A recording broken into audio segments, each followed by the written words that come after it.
when you look at where you are now and you set your goals just a year from now, where you're going to be, and 2 years from now, and I guarantee you, if you apply discipline and perseverance through it all, you become more efficient. You're going to see gains, and enjoy the ride. What's up, guys? So today we're here with Brandon Miyasaki from Shot Archives, and we're just gonna run a little quick interview. We're gonna get his inputs on being a videographer, content creator, and he's definitely gonna give some tips on how we can better our small businesses and entrepreneurships. So yeah, thank you for coming on board. Appreciate you having me, man. And this is an awesome setup you have here, and glad to be a part of it. All right, Brandon. So tell me a little bit about yourself. When did you first pick up the camera, and how did you create Shot Archives?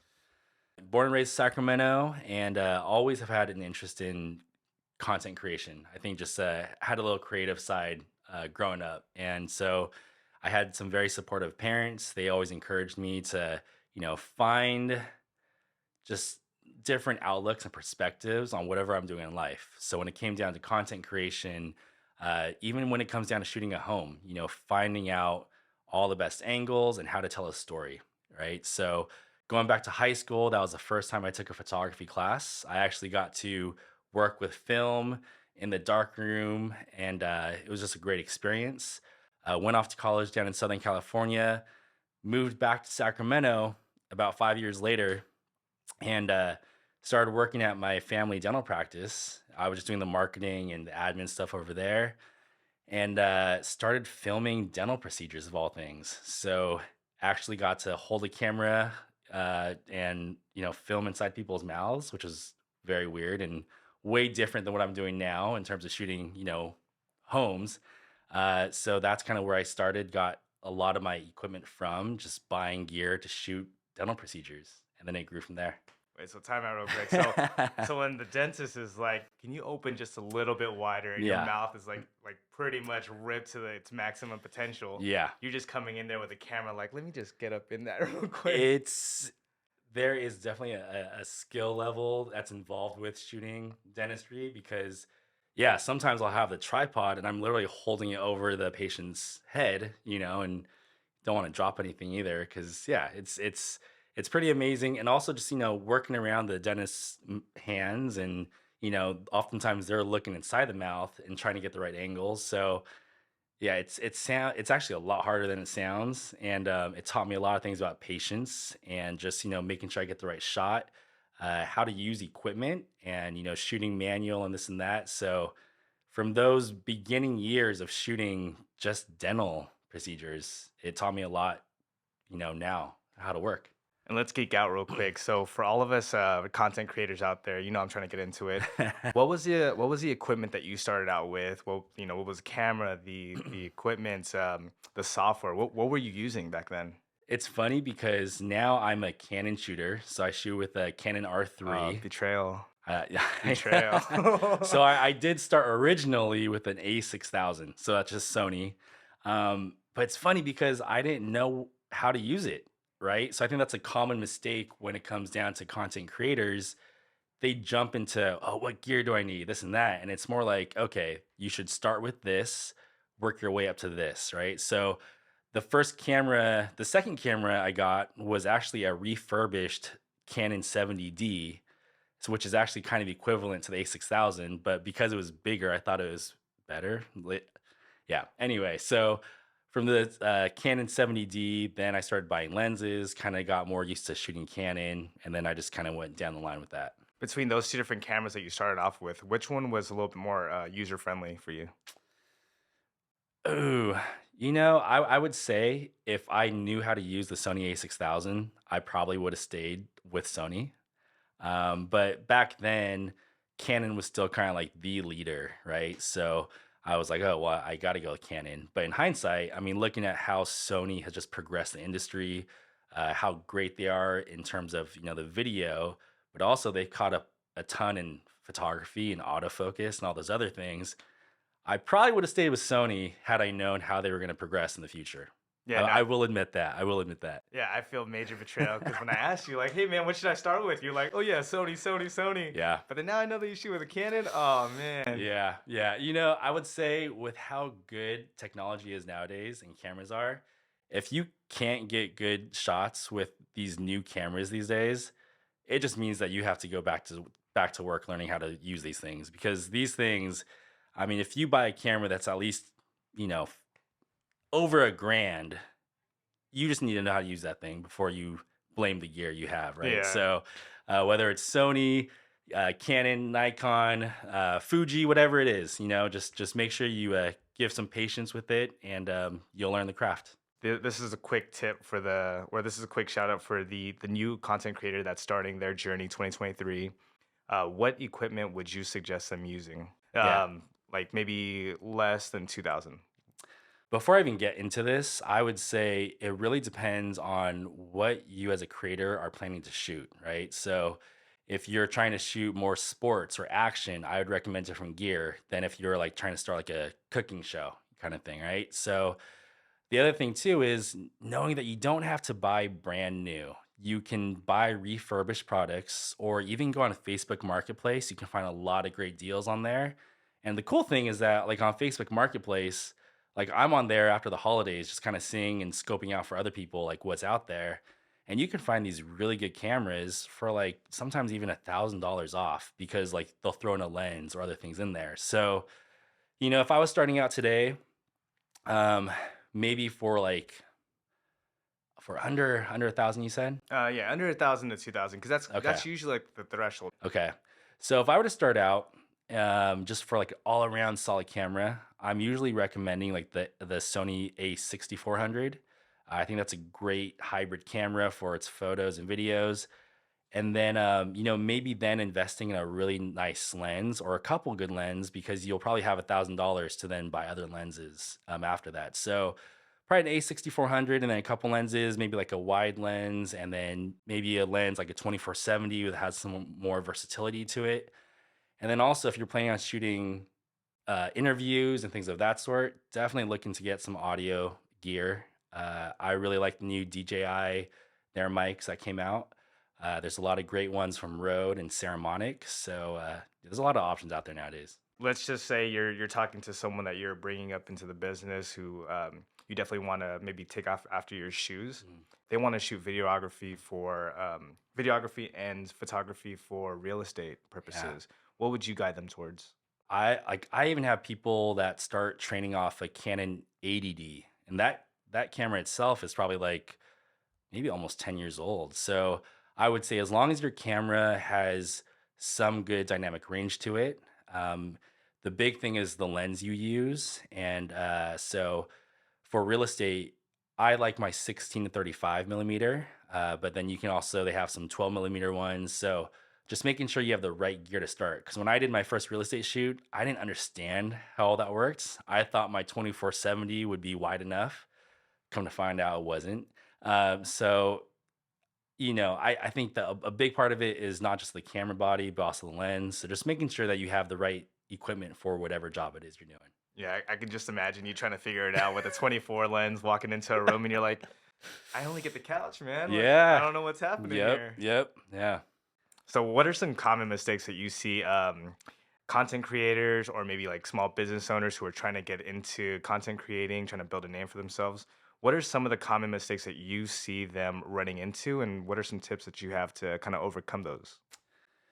I think for businesses in general, for entrepreneurs, for people starting out, a lot of times they try to rush the process. So I think a lot of us, the first thing we want to do, even before we have a good business model, is okay, what's my logo going to look like? Or, what am I going to call my company? And I think ultimately it's like, unless you have a product to even offer, that should be the main thing because that's what's going to be generating income. But at the same time, entrepreneurs is just stick with it, like persevere through it. You're gonna experience ups and downs, and so I think that just not giving up is the biggest part to it because you're gonna have a lot of momentum at times, and things are gonna slow down a little bit at other times. So just having that strength to persevere, I think, is the biggest part. And I think just when it comes down to content creators asking for help, especially. I mean, this applies to all industries, but especially content creators. A lot of us were stuck in our home offices for hours just YouTubing and trying to learn new things. But I found the biggest path for my success was when I actually started reaching out to other professionals in the field, asking for help. Not even asking for help, but like just being like, hey, can I just be there to watch and observe that kind of thing? And a lot of times you'll find that a lot of professionals, they're flattered that you want to learn from them and they're more than happy to offer that advice. When I first met you and you were Mm. shooting, and I was like, Brandon, what are you doing here? Like, can I see exactly how you're shooting this house real Yeah. quick?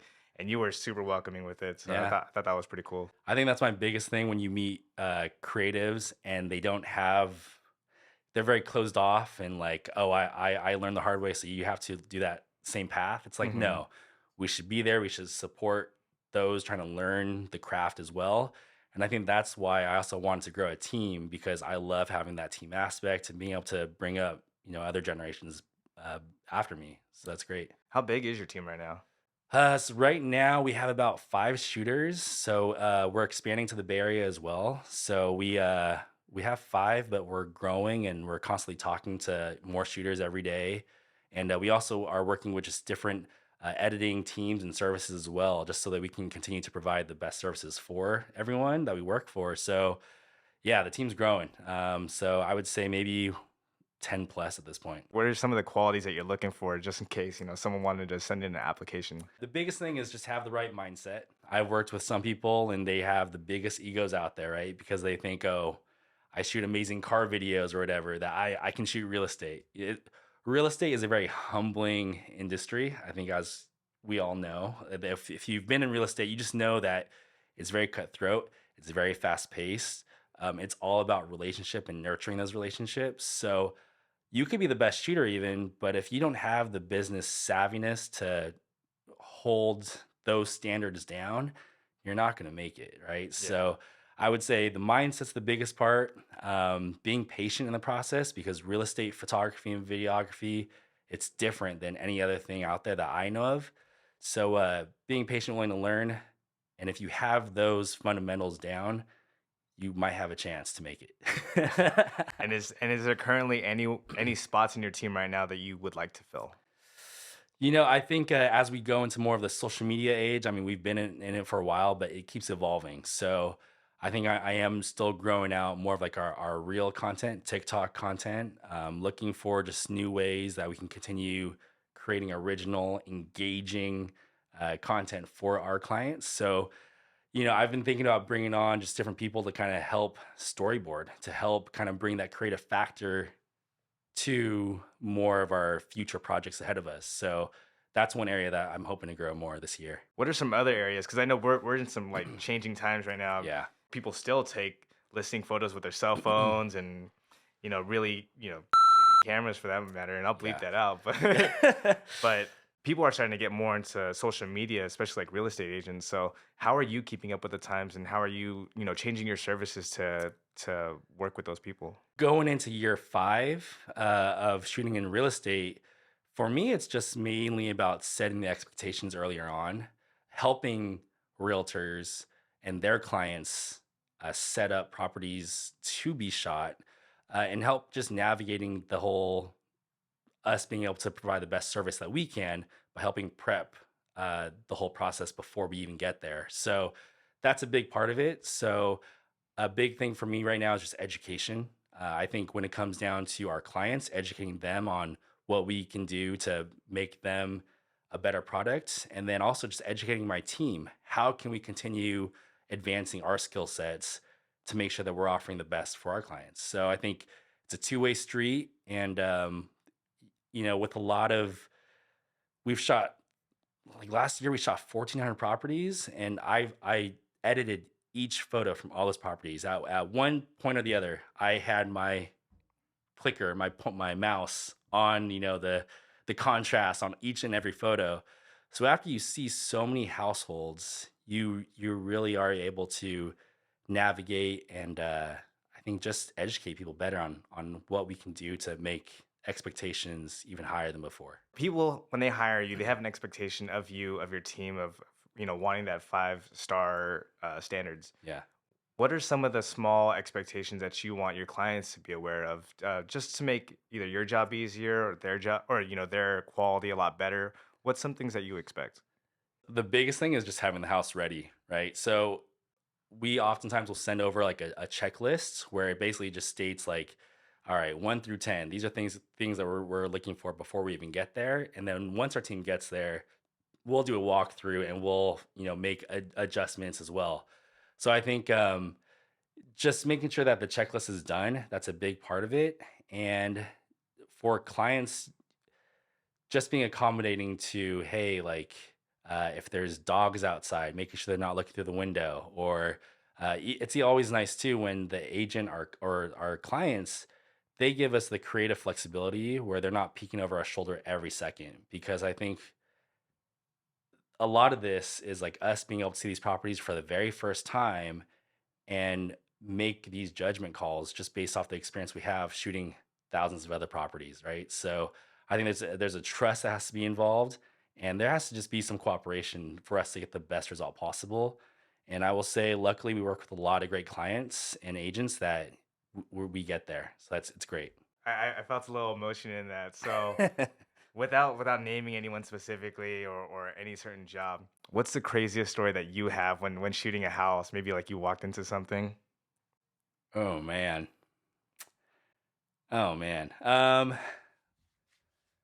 Oh man. Okay, I got one. I got one. So there was one property and there was a bedroom, or like you would think it's a bedroom because there was a regular bedroom door leading into it. And it ended up, it was actually like an attic space that was on the same floor as the regular house. And it had a regular room door on it, but it looked like they'd used it for storage, right? So my job is obviously to take pictures of every space that you think is usable. And that was a usable space on a main floor. Uh huh. So I'm on the second floor, right, walking into this room. I take one step into this room and my foot goes right through the floor and I land my legs l- land on a beam. It was the most painful, scary experience because I'm literally looking down, my feet dangling below me. I'm over a glass table. I have my camera in one hand also, and it was crazy because yeah, I had to like climb out of that situation. I thought I was gonna fall down for sure, and I would have like been severely injured. And it came down to where yeah, the agent. I'm just glad it wasn't a home buyer or an interested prospect walking into that space because very easily could have been a nasty lawsuit waiting to happen. Yeah. So that was one incident, but for the most part, we work with a lot of great clients where they're able to help us prep homes. But you do still walk into some of these homes where there's just like trash everywhere, and you really wonder if people are trying to sell the house, right? So Yeah. yeah, it's Yeah. interesting. Yeah. That's why I had to ask you because I know you're just as deep into the ground as I am when it comes to it. Like I mean, I've walked into houses where homes have been broken into and people are squatting in it, and those are some serious situations. Yeah. Yeah, there's some weird ones too where like there'll be like pet feces all around the rooms, and it's always interesting what you find if there's squatters that were there the night before. You don't know. So yeah, there's been interesting times. I think there is. Nah, I won't share. What? I got some No, other no. ones. Nah, it's One more. Let's go one more story. um I could have sworn we walked into one house and we believe that there was a prostitute living in it. No way. Yep. So I'm just gonna leave it at that. Yeah. It's so we see it. I will say real estate, it's a very humbling industry because you see how people live. You see the most intimate, behind the scenes places that these people reside in. So it's very humbling because you see the good and the bad. You see just the terrible conditions that some people live on a daily basis. And then you see the mansions out there where people don't know where the light switches are because they don't walk into a lot of the rooms a Yeah. majority of the time. So it's crazy. No, and I mean, I totally get you. I mean, I've walked into houses where it feels like it's like a can of sardines. You're just like, what am I stepping on right now? Yeah. Have you ever walked into a house where you feel like it was haunted? I did actually. Yeah, yeah. Yeah. So, I was showing my buyers this house. Mhm. We walk in, and there's holes in the wall. Like you're literally like walk. I think it was like a retirement house. Yeah, So a whole bunch of beds that used to be in there. There was nothing in the disclosures that of what happened there. yeah. there was nothing in the disclosures of what actually happened there. Yeah. But when we contacted the agent and just asked, just curious, did anyone like pass away in the house? And she was like, well, in the disclosures, it says it's a retirement home, so just assume. And I literally had like the hairs on the back of my neck, literally standing up the entire time Yeah. walking through that house. Um, that house was bought by an investor. Okay. It was renovated. Nice. Uh, in my opinions, it was a little poorly. I'm pretty sure I can say the address. Know exactly which house it was. But I mean, Yeah. afterwards, after some home renovations, like it did take off a lot of that feeling. Yeah. But I just remember the first time walking in it after the investors bought it. Oh man, it was insane. Yeah, I agree. There are some homes you walk into, and it's funny because sometimes like agents, yeah, they'll at like midway through the shoot, they'll be like, "Oh yeah, someone died in that room," and it's just Yeah. like, "Oh, okay, cool. Thanks, thanks for letting me know." Right, but yeah, it's a very humbling experience, right? So Yeah. would you rather have them tell you that before or after you shoot? Hmm.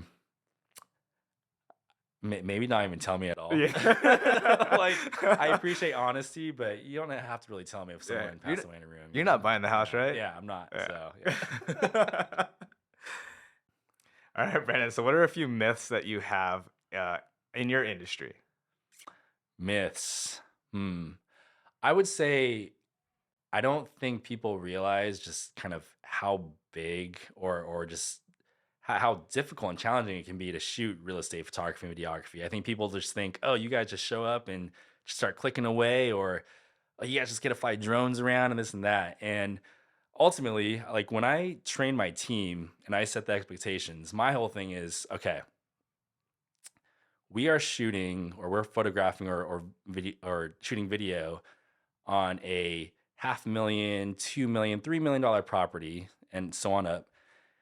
A lot of times we have never seen these properties either, but we have to somehow, within an hour, within a few hours at max, have to somehow come up with the whole story behind it, right? For like video or even photos, right? So I think that when people see us, it's like, oh yeah, you're just the photographer, you're here to take some photos. It's like, yeah, well, we're really trying to do our best to also showcase this valuable property in the best light as possible. And that's another reason why we needed to have it so it's a two-way street where things are prepped and ready to go so that we can offer our best service, right? Because I mean, how many other projects in marketing do these other marketing companies have like a month to decide how are we going to shoot this thing, right? But for our industry in real estate, we show up the day of, we get a quick tour of the property, and then boom, we have to get going. And then on top of that, we're delivering photos the very next morning. We're delivering the video within a 36-hour turnaround time, and we're doing 3D scans, this and that. So it's a very fast pace, and we take our job very seriously because it's a very serious thing that we're shooting, right? So I think that's maybe the common misperception or the myth around what we do. Oh, it's just easy. You guys are shooting homes. These are inanimate objects and yada yada. No, there's a lot more that goes into it. Actually, yeah, that's a good myth because I didn't think of that either. In the sense of when people are shooting like a music video or like a podcast or some video, Yeah. they get some time to think about it. They Yeah. really get to sit down, dial it in, write it all out. But then if I were to have a listing signed today, I'd be like, hey, Brandon, I need you to shoot some videos. I need you to tell a story real quick. What could you do? Yeah. And you're literally on it. Yeah. A lot of times too, like we'll have agents that want to talk in these videos or like do an intro or this or that. So there's also an aspect of directing that we have to be aware of. So I think that there's even minor details like the color accuracy of photos, making sure that when we're editing these things that we recall what color are those cabinets.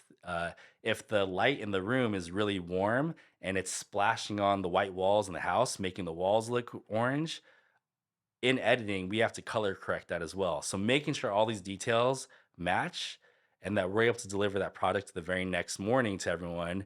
And if we have to make adjustments, then yeah, we can definitely do that. That's one of the reasons why we want to deliver so quickly as well. So that if we do have to make any minor corrections, we can do that. But I would say 99% of the time, we hit it on the mark every time. So that's something that I take a lot of pride in for the whole training of the team and just to working with some great clients. And with your clients right now, especially small businesses, realtors that are constantly posting stuff on their social media. Yeah. What's something that you just consider like an eyesore that when you see, you're just like, man, they're really doing that again, or this is how they're shooting? What's an eyesore that you've seen, and what's your tip to walk them through it? I would say how people are shooting videos. I think, these walkthrough videos, they're great, but one minor thing that goes a long way is that when you're shooting property videos, keep your camera level and where the verticals are parallel. Because if you're tilting the camera down, sure, if you want to show the tile or something on the floor, then do that. Or if you're trying to show the ceiling, tilt the camera up.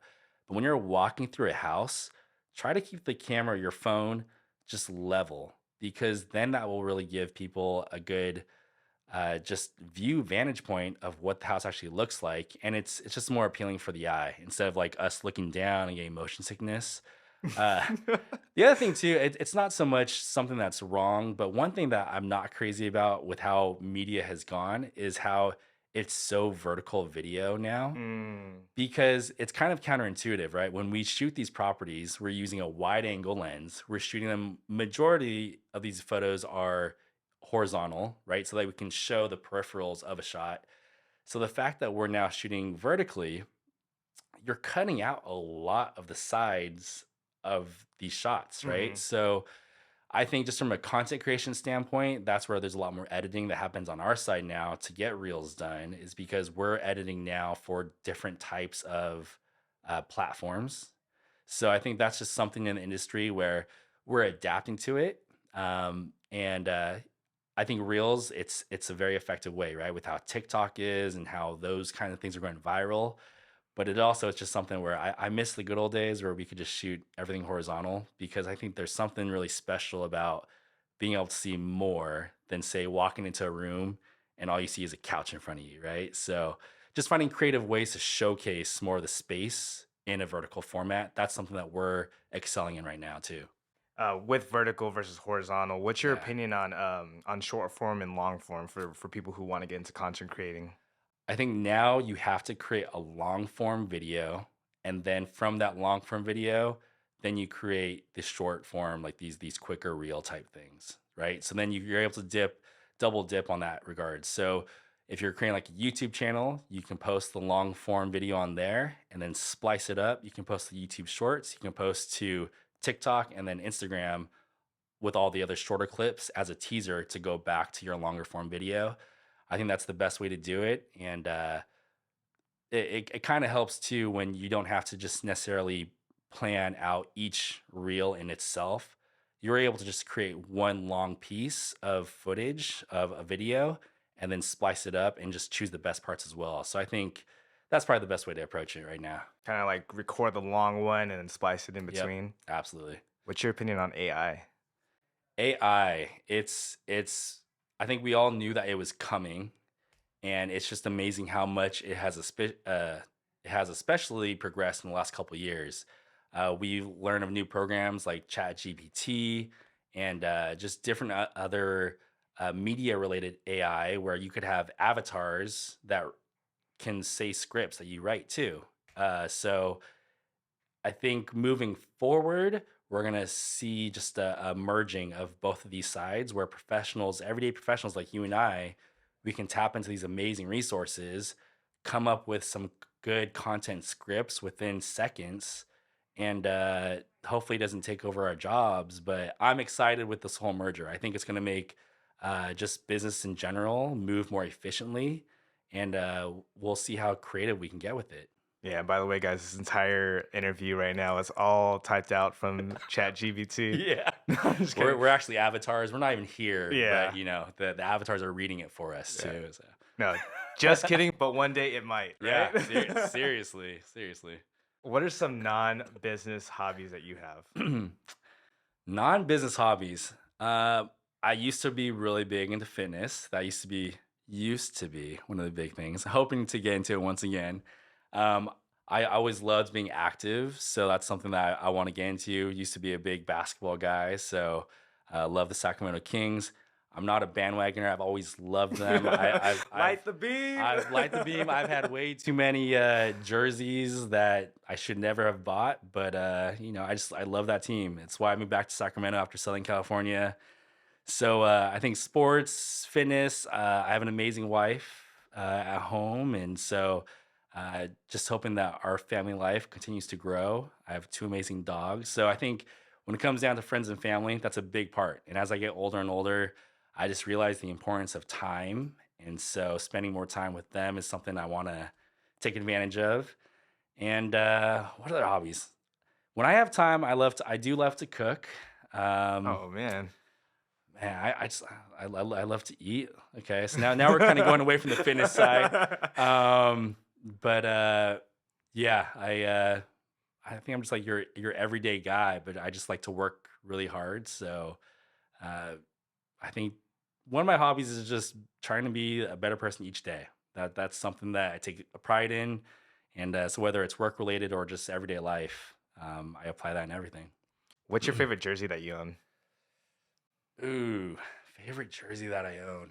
You know, I You could. got a Bibby somewhere in there, Oh or a man, Weber? I mean, I have some Weber throwbacks. I think I have like a Mitch Richmond throwback. Uh, let's see. I definitely had some like. Oh, I have a white chocolate Jason Williams signed Oh, jersey. That's one of my pride and joys. you better frame that one, man. I need to frame it. Yeah, yeah. Put it right above your home office. Yeah, probably. The white chocolate, he was.